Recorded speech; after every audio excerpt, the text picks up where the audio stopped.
So where do you, I mean, for the average person that's sitting back right now, how does this thing flow? Are the three committees just going to keep digging? Absolutely. And do you think that, to your point, I think the second that you can find a bank record that says, here's how much money flowed to Joe Biden, it's game, set, match, right? We know that. But when we know it, do you mean that there's a bank statement that can say 5 million transfers from Hunter Biden to Joe Biden? Is that do we know it? Do we have it in a form or sheet that you can hold up and say, here we go?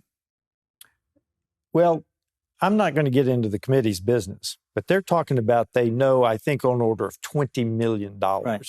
But don't you agree if you could hold up a document, and I'm not saying it has to be this, but I'm saying that for a lot of Americans, if Joe Biden, who has been so obstinate and said, I never knew anything about my son's business, I had nothing to do with it, and you literally went like, oh, here's a bank record that shows... They've got those. But they've got then those. why now, are we not... They're not ready to go to impeachment, because you made the point not earlier. even impeachment. But see, before we go to impeachment, I would assume that the first thing out of the gate would be like, here's the form that shows money, X millions of dollars in Joe Biden's bank account that he can't explain, and here's the transfer from Hunter. They're not ready to show that yet. But because the point you made earlier, the country's not there yet.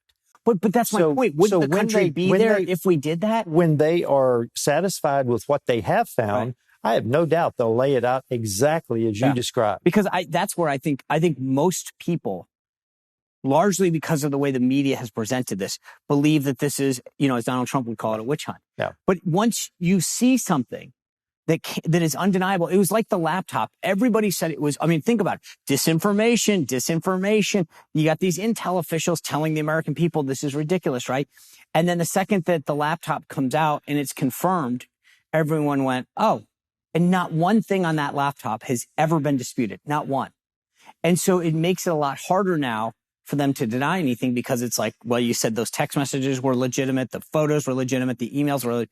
So if we can find something that gets the American people, and now so many Americans say that would have changed their vote.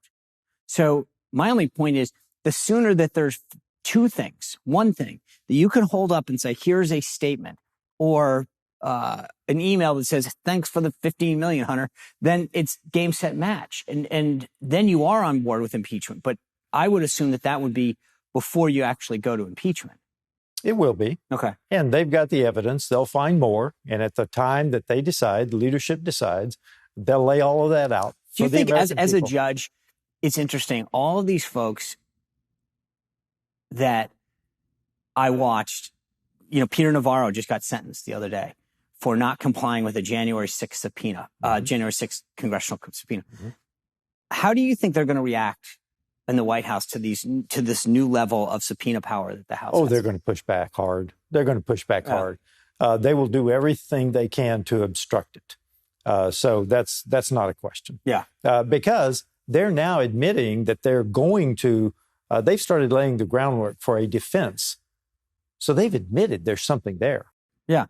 Well, I feel like the thing that, when the White House shifted its discussion and started to go from, he doesn't know anything to he was never involved, that was the big tell to me. It was like, wait a second, you guys literally just shifted the entire conversation with, I don't know anything about this, to suddenly, it's like one of those detective shows where they said, you said that you were never there. And they said, well, I didn't want to say anything at the time. They immediately become a suspect because they've changed their story and they lied. And now we know there were conference calls with Vice President Biden, Hunter, and his business associates on the call. They know that. Right. So it's coming.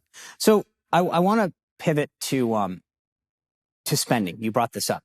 You and 14 of your colleagues, including Chip Roy of Texas, your colleague there, have sent a letter saying we're not voting for any DHS funding, Department of Homeland Security funding, until some things are met. Mm-hmm. And correct me if I'm wrong, but a couple of those are some border wall funding that Alejandro Mayorkas, the secretary, has to either resign or be replaced.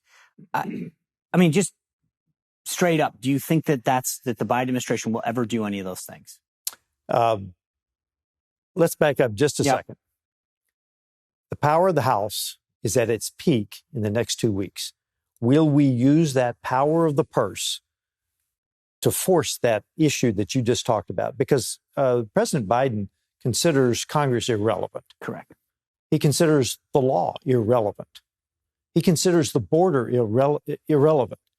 He would rather fight the state of Texas on what Texas is trying to do to secure the border than fight the cartels. Right.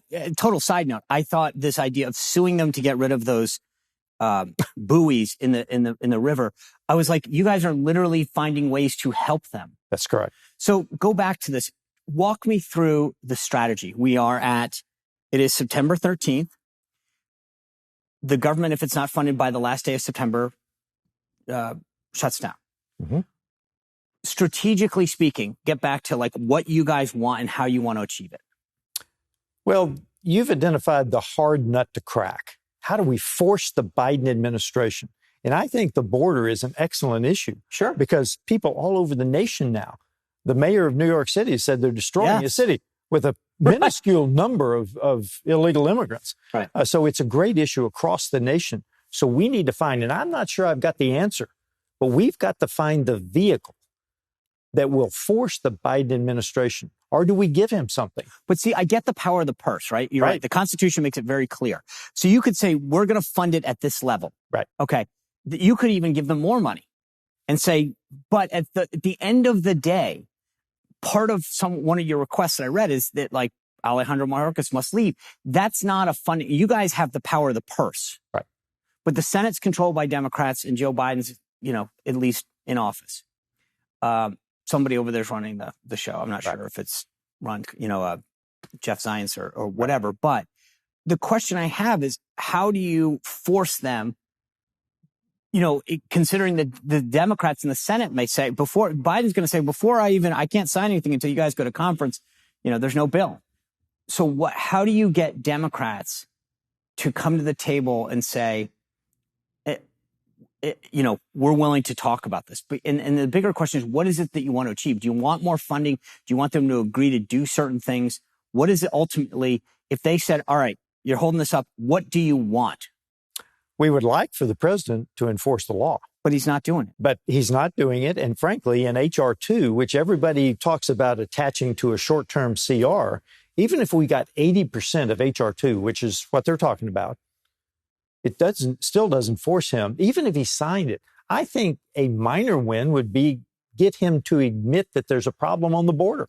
That could be a monumental step because he doesn't admit it. Mayorkas says the border is secure today, but it's not. Of course, we don't. I mean, you can't.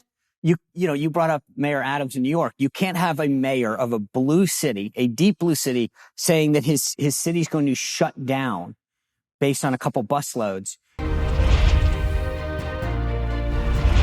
Well, if you enjoyed this content, make sure you click the link below to find out more, or you can go to SeanSpicerShow.com to stay up to date on all my content.